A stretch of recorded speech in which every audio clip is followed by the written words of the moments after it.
My mother did everything to make my life awful, but she went extreme when she tried to get me off my life support. Now she got her karma because everyone despises her. I posted a few stories about things my entitled mother has done and why I no longer speak to her, and I've had some people say I should give her a second chance. Here's a list of the reasons why that will never happen. It's in sections so it's easier for you to read. My sister will be referred to as Sis. Played favorites and destroying my belongings at age 6. I first noticed my mother playing favorites, my younger sister who's 3 years younger than me, when I was 6 years old, Christmas 1996. My sister got all the big presents and I got a few cheap bracelets and an ornament. My dad bought us rollerblades for Christmas that year and the next day we were outside trying them out. My sister, 3 at the time, fell over and hit her head and began crying. My mother came out of the house and began screaming at me, assuming I pushed her, which I didn't. She wasn't hearing it though and sent me to my room. A few minutes later she came into my room in a rage and smashed all of my belongings, including my Christmas presents. Half an hour later she came in and said, her words exactly, "Your room's a effing pigsty. Clean it up now." When I asked her about it the next day,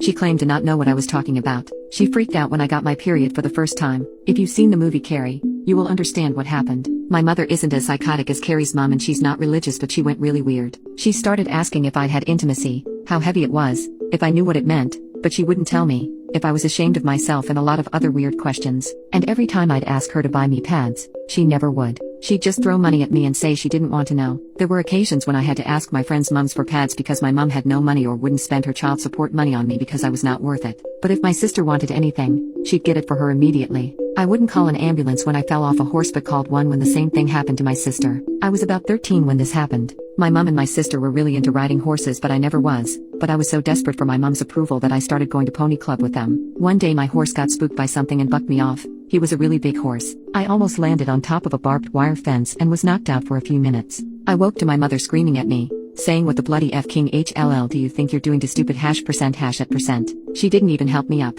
A few months later the same thing happened to my sister, but this time my mother freaked out and came into the house screaming at me to get off my useless lazy ass and help my sister while mom called an ambulance. My sister wasn't hurt. She'd fallen off a small horse onto a pile of dirt, but she was milking the attention for everything it was worth.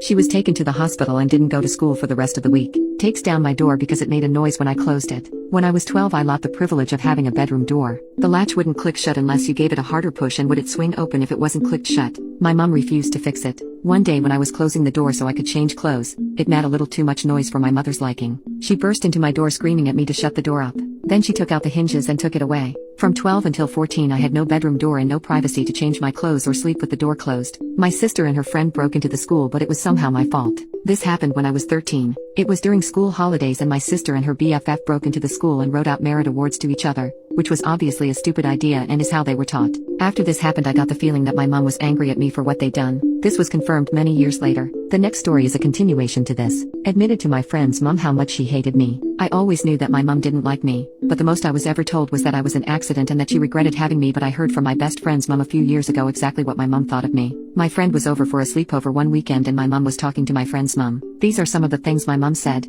"I just can't believe that sis would do something like that. It's more of what Op would do. I'd never done anything that would give her that idea. I don't know why anyone would be friends with Op. If I were in school I wouldn't be friends with her. Destroyed my belongings because she couldn't find the broom." This happened one summer weekend day when I was 13. My mom burst into my room and demanded to know where the broom was. I said I didn't know and I hadn't been outside all day. She accused me of hiding the broom and began throwing my belongings at me. In fear of my life, I ran out of the house and ran to the police station at the other end of town.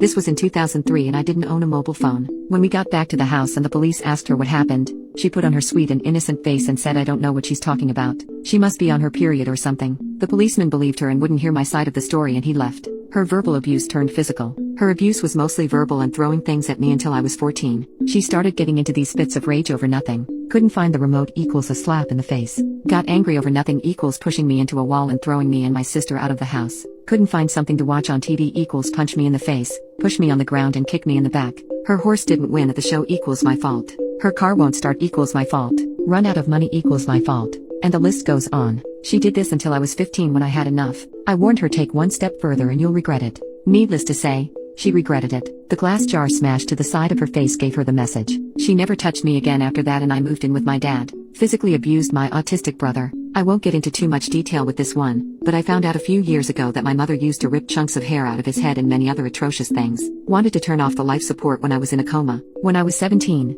New Year's Eve in 2007, I suffered a spinal cord injury and brain injury after falling off a roof. I was placed in an induced coma. My dad was with me the whole time, but it took my mom 3 weeks to come, even though her partner at the time could have paid to get her there sooner. All she knew was that I'd had an accident and was in a coma. She came with things to bury me with. My parents were given the option to turn the life support off. My dad said no, having faith that I'd pull through, but my mom said yes and threw a tantrum when she didn't get her wish. So instead of burying me with what she brought, they were placed on my bed while I was in a coma. Rehabilitation was hard and traumatic, so I don't like talking about it, so I'll skip ahead to the next thing. While I was in rehab after my injury, my dad let it slip that my mom wanted to turn the life support off on me. Up until this point, I didn't know this. I called my mom and told her I never wanted to see her again and that if I was dead to her, then she was dead to me. Tried to steal money from her kids after our dad died. In 2009, my dad and my uncle, his brother, died in a plane crash. I was 19, my sister 16 and my brother 22. My mother was there the next day to offer her support, but nobody wanted them there. My entire family despises her. She started asking questions about the will and his assets,